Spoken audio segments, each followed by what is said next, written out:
Hi guys, welcome back to the channel. Today I'm sharing with you the books that I read last month. Some of them are going to be, well, I think most all of them are going to have reviews coming up on the blog this month. So let's get to it.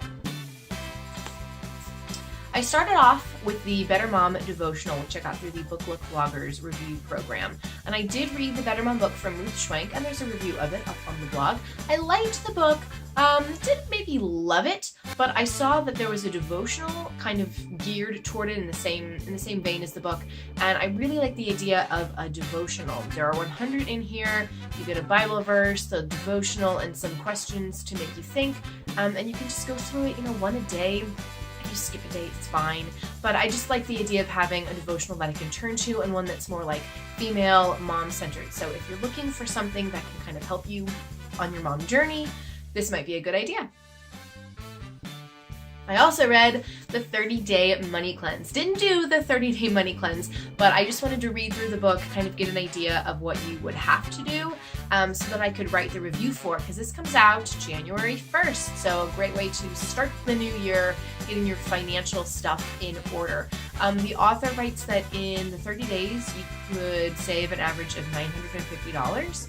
So that's kind of a lot of money, and you could set that aside and use it for something really good. So I'm going to get started doing it, and I'll see how it goes for me. The Art of Losing. This is a young adult novel, a very honest young adult novel. It deals with teenage drinking, teenage drug use, teenage addiction. It's kind of sad. It's a sad story. A girl lets her drunk boyfriend drive her sister home, and they get into a car accident, and then her sister ends up in a coma.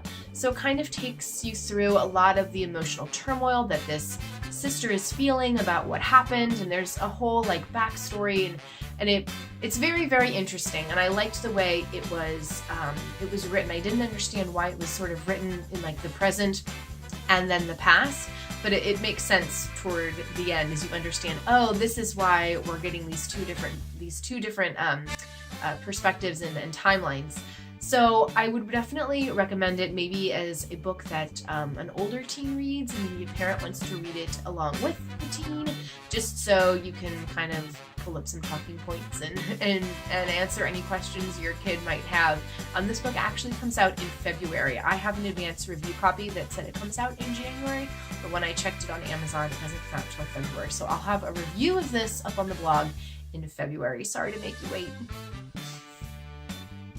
And then Sarah McColl's Joy Enough was another book that I read. This is a memoir, and it's all about the author's mother dying, and also kind of the death of the author's marriage and that relationship. It's a very short book, so it's an easy read. There are definitely parts of the story where you might get a little emotional, especially if you've ever experienced the death of a loved one. I was kind of jealous of the author a little bit, and you can read this in my review on the blog. It's coming up middle of January, because that's when this book comes out. Yeah, but I did like the book. I'm not sure that I like the bright yellow of this cover, but it's supposed to be joyous and whatever. I would definitely think this would be a good one for a book club, just to have some discussion about relationships and how you deal with loss and how you find your own joy. And then I've also been reading the book Maid by Stephanie Land. This is not the official cover. I think this is going to be the official cover, but I have an advanced review copy that I got from Book Expo. If you've ever read the book Nickel and Dimed, actually that author did a foreword to this book. It's kind of like that, except Stephanie Land did not go undercover as a maid. She actually had to be a maid. She was working minimum wage jobs just to make ends meet for her and her daughter. And it tells the story of how she came to those circumstances, and maybe might give you a different idea or or break the stereotypes that you might have about people who are on food stamps and government assistance and the like. So I'm not even halfway through the book, but I do think it's really interesting, and I can't wait to see how Stephanie went from where she was to being a published author. There's actually a program that the nickel and dimed author Barbara Ehrenreich created, and I can't remember what it's called, but she talks about it in the foreword.